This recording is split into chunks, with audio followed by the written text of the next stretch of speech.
PUBG game के बारे में तो आप सभी ने सुना होगा। वो एक ऐसा गेम था जिसने लोगों को अपना एडिक्ट बना लिया था। पबजी के बैन होने पर न जाने कितने ही बच्चे, टीनेजर्स और एडल्ट्स मेंटल हेल्थ बीमारियों से जूझने भी लगे थे। उन्हीं में से एक था नितिन। ये कहानी नितिन की है।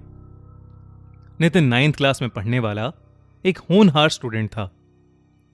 उसके पेरेंट्स उसे बहुत प्यार करते थे और उसका काफी ज्यादा ध्यान भी रखते थे। नितिन का एक बड़ा भाई था जिसने कुछ वक्त पहले ही पबजी के बैन होने पर सुसाइड कर लिया था।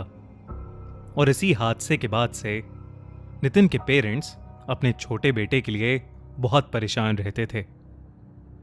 नितिन अपने भाई के बहुत करीब था और इसीलिए रोज रात को वो अपने भाई के कमरे में जाके थोड़ी देर बैठ जाता था और उसे याद करता था। एक रात जब नितिन अपने भाई के कमरे में बैठा उसे याद कर रहा था, तब अचानक नितिन का फोन बजा। उसके एक फ्रेंड आयुष का फोन आया था। आयुष बहुत खुश था और उसने नितिन को बताया कि पबजी जैसा एक गेम बैटल ग्राउंड इंडिया में रिलीज होने वाला है और उसके लिए रजिस्ट्रेशन शुरू हो गई हैं। उसने नितिन को भी रजिस्टर करने को कहा, लेकिन नितिन ने आयुष को साफ मना कर दिया। फोन काटने के कुछ ही देर बाद नितिन को ऐसा लगने लगा कि जैसे वो कमरे में अकेला नहीं था।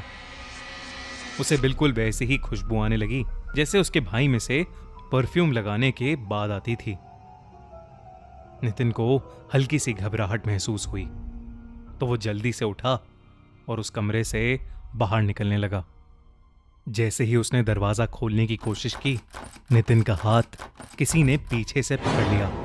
नितिन कांपते हुए पीछे मुड़ा तो उसके सामने उसका भाई खड़ा था। वो बहुत ही डरावना लग रहा था। उसका पूरा शरीर नीला था, जीभ और आंखें बाहर निकली हुई थीं, बिल्कुल वैसे ही जैसे वो सुसाइड के बाद दिख रहा था। उसने नितिन को देखकर स्माइल किया और वो एक काले रंग का धुआं बनकर नितिन के मुंह में घुस गया।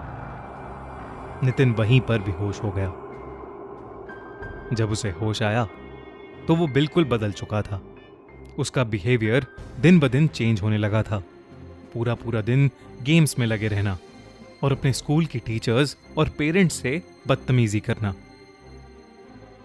एक रात जब नितिन अपने कमरे में गेम खेल रहा था तो उसकी मम्मी उसके कमरे में आई और उसे इतनी देर तक जागने के लिए डांटने लगी। नितिन को अचानक ही बहुत गुस्सा आने लगा।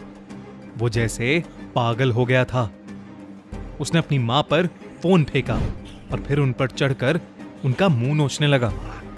नितिन की मां ने उसका चेहरा बदलते देखा, जिसे देखकर वो बहुत ज्यादा डर गईं। वो समझ गई थी कि नितिन के साथ कुछ बहुत डरावना हुआ है।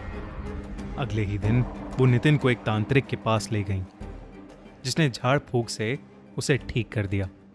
साथ ही उन्होंने नितिन के बड़े भाई के लिए फिर से पूजा कराई और नितिन के बड़े भाई के कमरे पर हमेशा हमेशा के लिए ताला लगा दिया।